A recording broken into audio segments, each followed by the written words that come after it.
Hey, so I wanted to get you caught up with how Alyssa has been doing, how her surgery went, and all that jazz. Excuse me, I am been a little unable to, I don't know, shower, clean myself. So it's been pretty busy. We're actually on day 7 of post surgery, but I haven't been able to really sit down and really get anyone caught up with how her surgery went, how it all, what to expect. So I want to just kind of make a vlog primarily about what happened within the first 24 hours of surgery, so you kind of know what went on, and I can make some further vlogs of what it's been like since we've been home.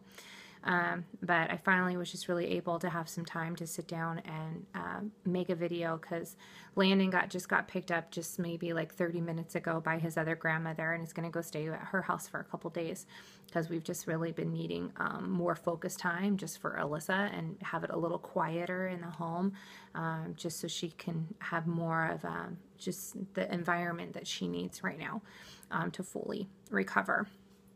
So the day of surgery, that was Wednesday, October 21st, she went into surgery, was in the surgery for a little over 3 hours, which was actually less than what they anticipated. They were talking 4 hours, possibly more. She was in recovery, though, for longer than we anticipated. I found out later on it was because she just was very tired, and she had been asked if she wanted to be moved, and she said no, that she would prefer to just stay in recovery and just sleep more. They had not really told me and her dad that, so when so at the hospital too, it was me, my husband Kyle, Alyssa's dad, and Alyssa's dad's girlfriend were there. So there was 4 of us there, along with Landon. Landon came with Kyle. And so we had all rushed, though, to her room thinking she was going to be there, and we ended up waiting for well over an hour before she came down from recovery. So needless to say, my anxiety was very high. My anxiety was really high all day long. I was really anxious and nervous and worried about her. And then, lack of sleep, lack of food. It was just a bad combination. And I struggle already with anxiety attacks, so my anxiety was pretty high.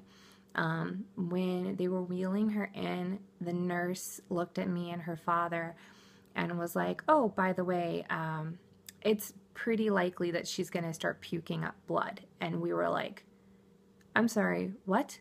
Oh, okay. So I don't handle puking very well, I'm just going to throw that out there. So that immediately, my anxiety went through the roof. I started freaking out, thinking that's going to be really scary for her. And I didn't know how to process it all. So they got her settled. And she slept for a little bit, but then when she woke up, she was struggling horribly with nausea. And ended up, she was battling really bad nausea for probably about 12 hours post-surgery. So when she got back into her room, it was like 3 o'clock until 3 a.m. She was battling horribly with nausea and vomiting blood on and off through the night. It was really tough. I'll be honest, I ended up actually having a really bad panic attack when she first started puking blood, and I ran out of the room and I freaked out, and I hate to admit it because I felt like the worst mother in the world. I felt like I was going to pass out, though, and I didn't want to pass out in front of her because I got really scared, and I got scared for her.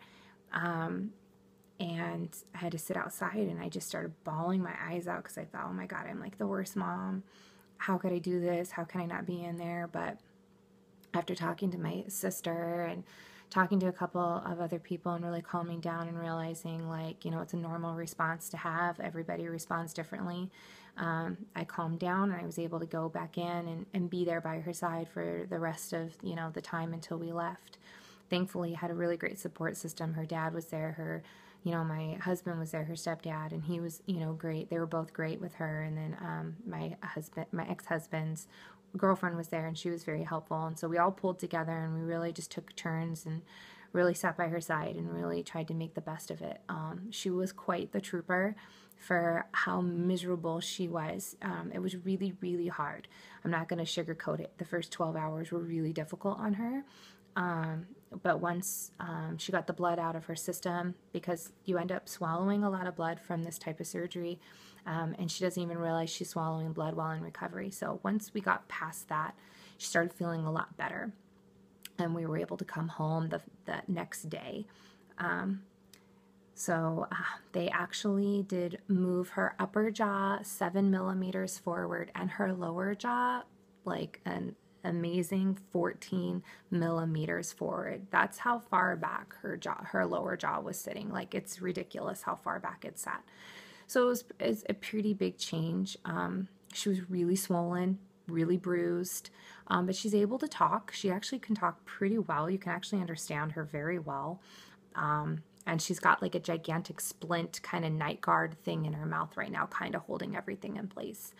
But that's pretty much what the first 24 hours were like. It was really difficult. It was really hard on her. It was very hard on all of us. Very emotional. I think we were all very tired, very beat, a lot of crying, a lot of stress, but she held it together very well. So just kind of wanted to share that with you. I'll be sure to be sharing more.